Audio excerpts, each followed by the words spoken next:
Hello, Oki.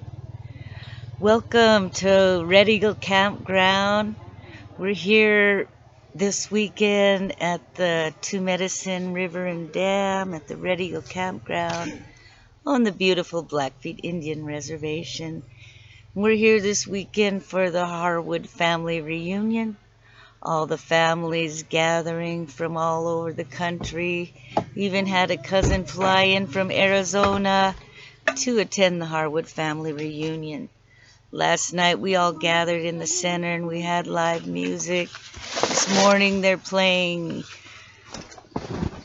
gospel music over in the center and the sun's shining, so everybody's getting ready to go to the lake and swim. This is a diverse area. It's next to Glacier Park and the highway. Thank you. And we have diverse people coming in and out of Glacier Park, millions of people every year, and they have to drive through the Blackfeet Indian Reservation to get there. And so, diverse populations here at Red Eagle Campground at the family reunion. My name is Teresa Peppian. I'm a member of the 2017 Graduate Cohort at Montana State University Northern. Go Northern Lights! And we are here to talk today about assessment for learners. So, this is a reflection to talk about the artifacts that I submitted into that cell assessment of learners. And with assessment, we know that assessment only helps us get better. So, what I like about the assessment is that it is a form of corrective feedback. So, if we use it appropriately, we can only get better, and that's a good feeling when we know we're only improving. So, those artifacts do talk about learning how to do assessment and why we do assessment.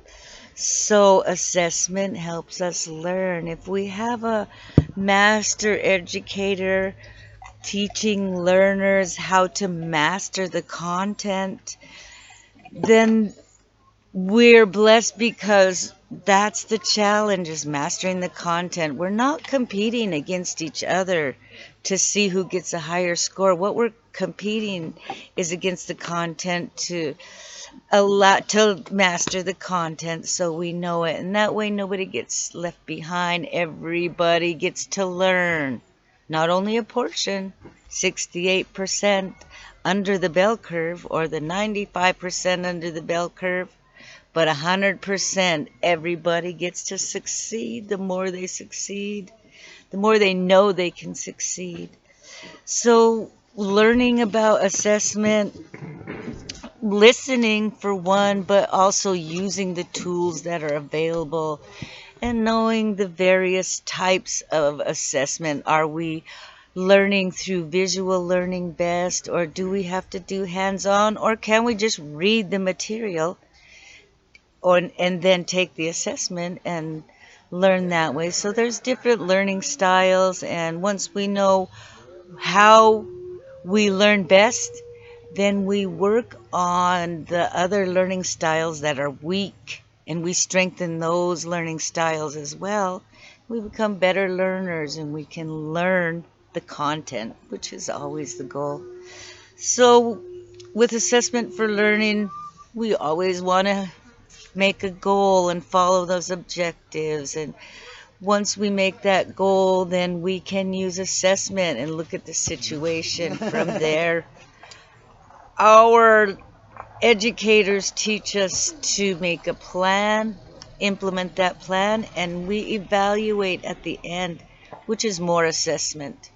When we assess at the end, we ask ourselves, how can we do better next time? And that's what one-way assessment helps us improve learning. So, assessment for learning. And those documents talk about that. And so, just to recap things, assess, plan, implement, evaluate, make goals, follow those objectives, be a good listener, take good notes, strengthen learning styles that may be weak, and just become a better learner as you go. So I want to thank you for joining me here at the Harwood Family Reunion, and we're blessed to be here. Play us a tune over there on the flute, will you? Before we go, we have a native flute player here today. You could probably hear him in the background. His name is Dusty Spotted Eagle. So he's Pekani from the diverse Pekani Nation, but also he's from the isolated community of Heart Butte. And here he is up on the other end of the reservation for the weekend playing the flute for us. We had piano players, we had guitar players, live music last night. And we even have a native rapper here as well. So a lot of talent, a lot of poker going on over in the poker tent. Lots of good food flying around. Somebody has a four-wheeler. They're going over to the lake to swim. So join us anytime here in our diverse community on the Blackfeet Indian reservations, where the mountains meet the plains. We love having visitors. Visitors are welcome here. So come to our diverse community and visit. Also want to add a little salt. Have a blessed day today. Probably. We're going to swimmer. Swimmer something. Go jump in, Sammy.